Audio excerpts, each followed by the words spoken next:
নমস্কার বন্ধুরা, অভিনব চৈতিস ব্লগে তোমাদের সবাইকে আবার একবার স্বাগত জানিয়ে আজকে নতুন আর একটা ব্লগ শুরু করছি। তোমরা সকলে কেমন আছো, কে কোথা থেকে আমার ব্লগগুলো দেখছো আর দেখে কেমন লাগছে সেটা অবশ্যই কমেন্ট করে জানিও।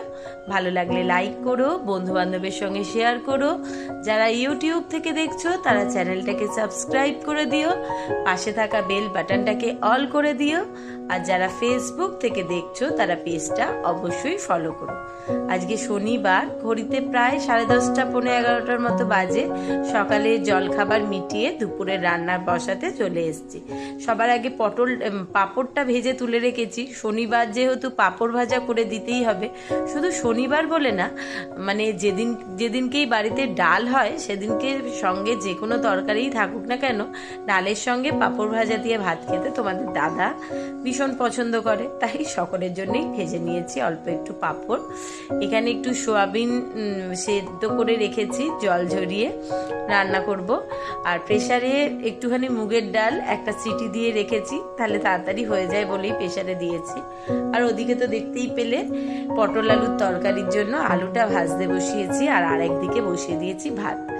সকালবেলা আজকে উঠেছি একটু লেটে, কারণ আজকে থেকে সংসারে শুরু হয়েছে এক নতুন নিয়ম। তো কি নিয়ম সেটা অবশ্যই বলছি। আর সেই জন্যই মনে করলাম যে সকালবেলা ছেলেরা এখন স্কুল ছুটি চলছে যখন, তখন আর বেশি হুটোপাটি করে লাভ নেই, একটুখানি নিশ্চিন্তে পড়ে ঘুমাই।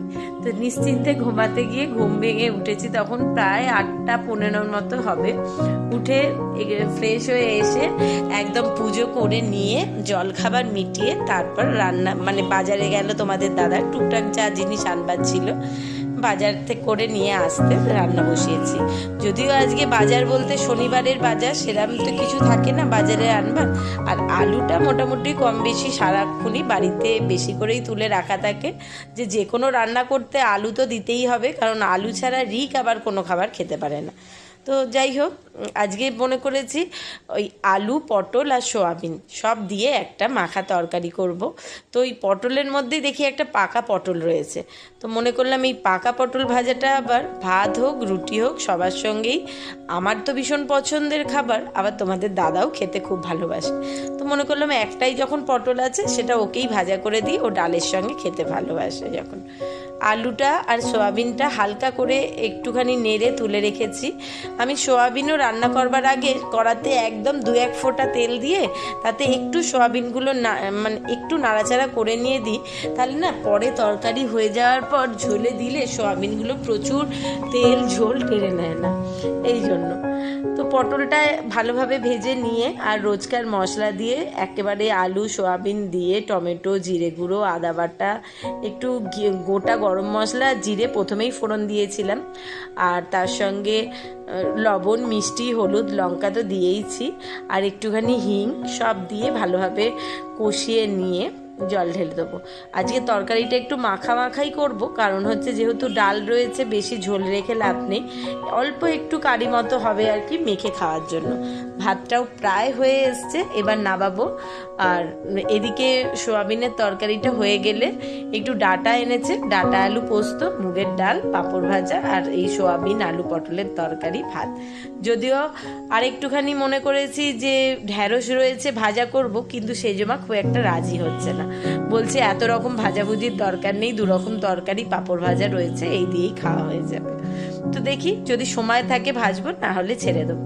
পটলের তরকারিটা হয়ে গেছে আজার করে নিয়ে, এখানে ডালটা তো সেদ্ধ হওয়াই ছিল, এটাকে সাঁতলে রেখেছি, পরে ফোটাবো।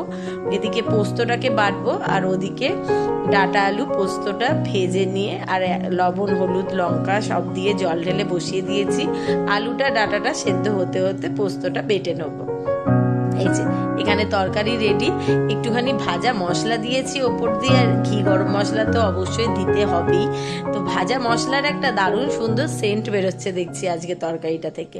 ওদিকে ভাতও হয়ে গেছে, মোটামুটি পোস্তটা নাপলেই দুপুরের খাবার রেডি হয়ে যাবে।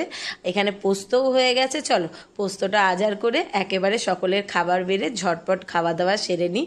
দুপুরবেলার খাওয়া দাওয়া তাড়াতাড়ি সেরে তোমাদের দাদা একটুখানি রেস্ট করবে, কারণ আজকে সে দুপুরে অফিস যাবে না।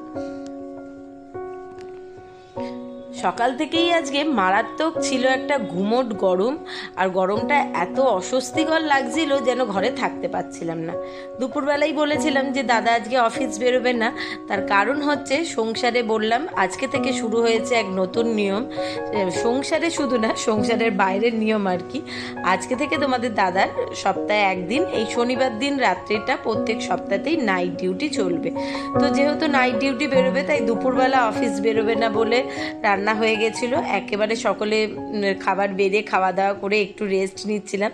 দাদা অবশ্য বেশ অনেকক্ষণ ঘুমিয়ে নিয়েছিল, দিয়ে একটু চা খেয়ে বেরিয়েছে বাইরে। আর ঘরে এত গরম লাগছিল, থাকতে বেশ কষ্ট হচ্ছিল। তো মা, সেজমা, আমি, রিক চারজনেই চলে এসেছি একটু ছাতে হাওয়া খেতে। আর উপরে মেঘটাও দেখলাম বেশ গুমোট মতো একটা কালো মেঘ হয়ে রয়েছে, তবে কত কি বৃষ্টি হবে বুঝতে পারছি না।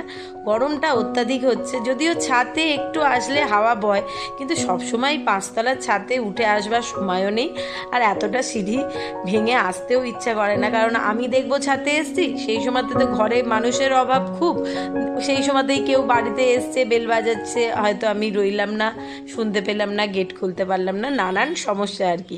তো আজকে যেহেতু ওরাও রয়েছে সঙ্গে, রিকও জোর করলো, ওই জন্য চলে এসছি। দাদাও নেমেছে নিচে, তো ও যেহেতু নিচে আছে চিন্তা নেই, আমরা ততক্ষণ একটু ছাদের হাওয়া খেয়ে নিই। আর দুপুরবেলার তো এমনি তরকারি রয়েছে। রাত্রিবেলা দাদা অফিস বেরোবার আগে একটু ময়দা মাখিয়ে আজকে একটু লুচি করবার ইচ্ছা আছে, কারণ আমার লুচিবাবু বাড়িতে আছে মানেই তাকে শনিবার হলেই নয় একটু লুচি আর নয় একটু পরোটা করে দিতেই হবে, নাহলে নিরামিষের দিন তার ব্যাপারটা ঠিক জমে না। খাওয়া দাওয়ার ব্যাপারে তো সে ভীষণ রকম খাদ্যরসিক মানুষ, একটু লুচি আর একটু আলু ভাজা করে নেবো, তাহলেই হবে। আর এদিকে আমরা ছাদে হাওয়া খেতে খেতে আমাদের সঙ্গে আরও অন্যান্য প্রচুর ক্ষুদে সদস্য এসে ভিড় করেছে, সব আমাদের ফ্ল্যাটেরই।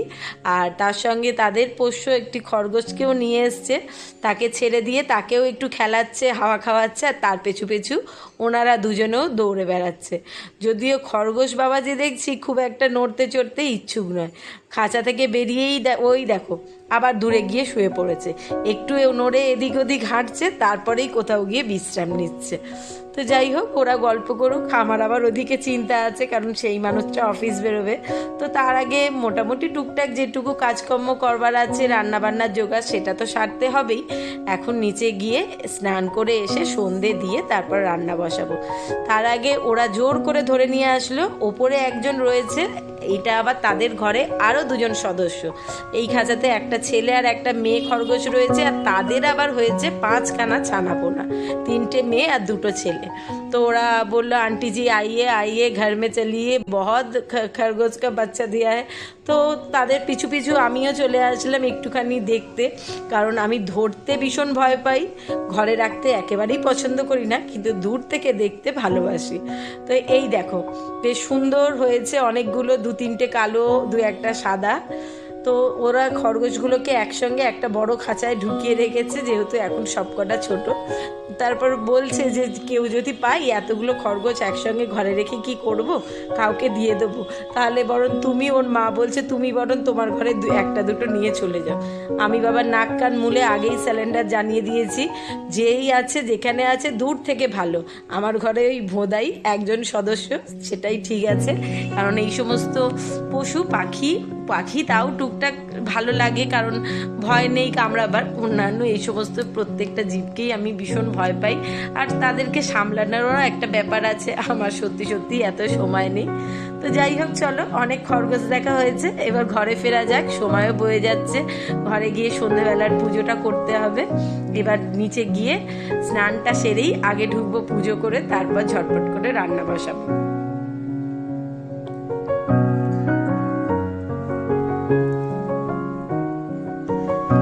আমি নিচে আসতেই আমার সঙ্গে এক দল সদস্য সকলে নেমে এসছে। সকলেই আমার ঘরে মাঝে মধ্যেই বিকেলবেলা আসে, বিকেলবেলা দুপুরবেলা যখনই স্কুল না থাকলো বাড়িতে রইলো, সুযোগ মানে ওদের সময় হলেই সবাই চলে আসে। তার দুটো কারণ, একটা হচ্ছে ভোদাইয়ের সঙ্গে একটু খেলা করতে, আর যেহেতু আমার ঘরে একটু টুকিটাকি বিভিন্ন রকম মাছ থাকে, ছেলে মানুষের মন এই সমস্ত দেখলে ওরা ভীষণ খুশি হয়, ভালোবাসে। আর সেই সঙ্গে একটুখানি যেহেতু ওরা আমার আমার বিশেষ পরম বন্ধু। তো মাঝে মধ্যে ওরা বাড়িতে এক দল আসলে বসে বসে গল্প করতে খুব ভালো লাগে।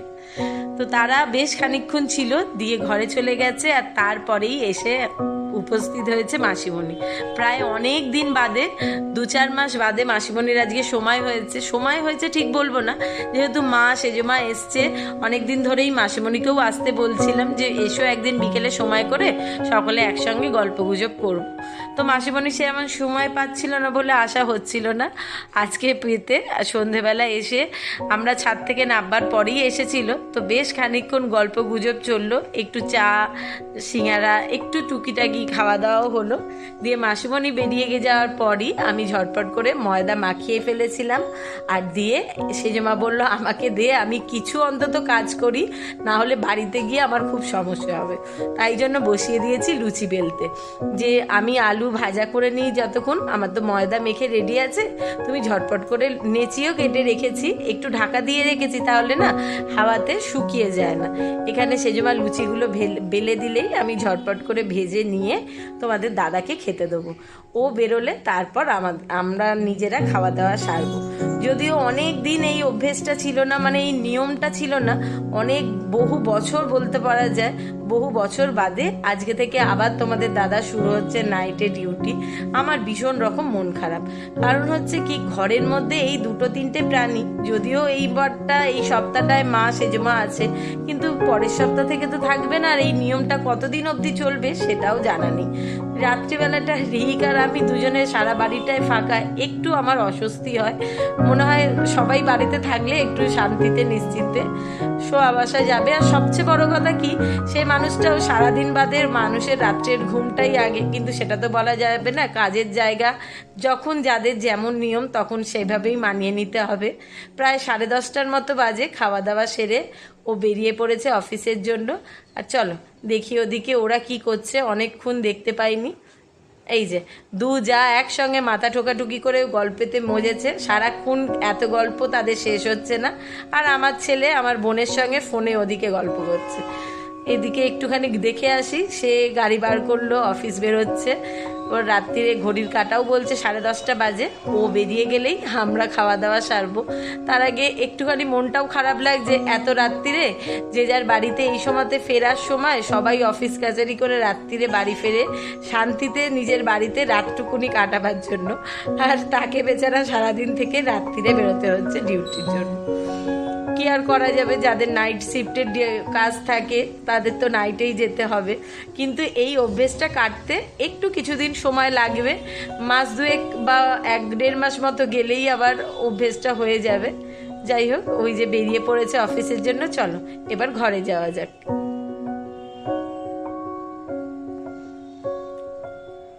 সব খাবার দাবার গুছিয়ে নিয়ে একদম বসে পড়েছি। ওবেলার আলু পটল সোয়াবিনের তরকারি রয়েছে, আলু ভাজা রয়েছে, একটু শশা কেটেছি, মিষ্টি রয়েছে, আর রয়েছে পোস্ত। আর লুচি তো তখন একেবারেই সকলের ভেজে নিয়েছিলাম। তো মোটামুটি গরম আছে এখনও হালকা হালকা। লুচি তো পাখা চললে বড্ড তাড়াতাড়ি ঠান্ডা হয়ে যায়, তাই আর বেশি দেরি করলাম না। বেশি দেরি বলতে তাও ঘড়িতে 11:45 বাজে।